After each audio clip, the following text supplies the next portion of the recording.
by faith at the healing.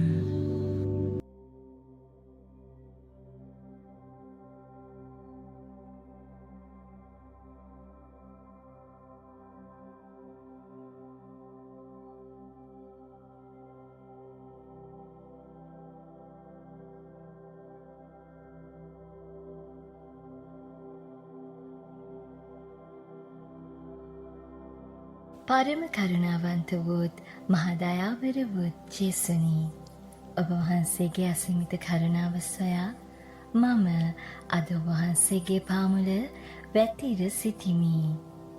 ජේසුනි, ඔබ වහන්සේ කුරුසිය මත අවසන් හුස්ම හෙළමින් මරණය පරාජය කර අපට නව ජීවනයක් උදා කර දුන් ඒ උතුම් කරුණාවේ හෝරාවේදී මගේ හඬට සවන් දුන මැනව.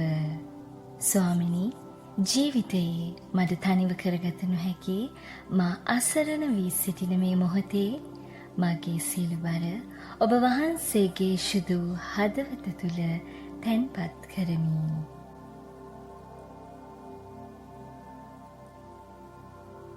ඉල්ලන්න එවිට ඔබට දෙනු ලැබේ වදාළ ජේසුනි.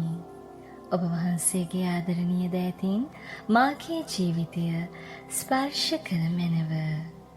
ඔබ වහන්සේගේ හදවතින් ගලා ආ ඒ ලේ සහ ජලය නැමැති ජීවන දියදහරින් මාගේ සියලු පව් සෝදා මාගේ වේදනාවන් නිවා මා අදහන මේ ප්‍රාතිහාර්ය මාගේ ජීවිතය තුළ ඉටු කළ මැනව.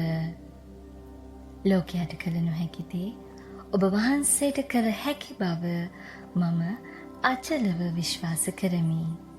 කිසිවෙකුගේ පිහිටක් නැති තැන මාගේ එකම බලාපොරොත්තුව ඔබ වහන්සේම පමණි. අඳුරේ සිටින මට ආලෝකය වූ මැනව. බියෙන් සිටින මට ශක්තිය වූ මැනව.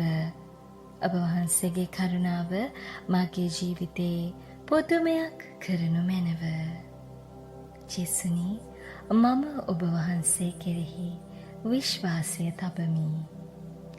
අප කෙරෙහිත් මුළු ලෝකයා කෙරෙහිත් කරුණාව දැක්වුව මැනව. ආමෙන්. ජේසුනි, මම ඔබ වහන්සේ කෙරෙහි විශ්වාසය තබමි. අප කෙරෙහිත් මුළු ලෝකයා කෙරෙහිත් කරුණාව දැක්වුව මැනව. ආමෙන්. ජේසුනි, මම ඔබ වහන්සේ කෙරෙහි විශ්වාසය තබමි. අප කෙරෙහිත් මුළු ලෝකයා කෙරෙහිත් කරුණාව දැක්වුව මැනව. ආමෙන්.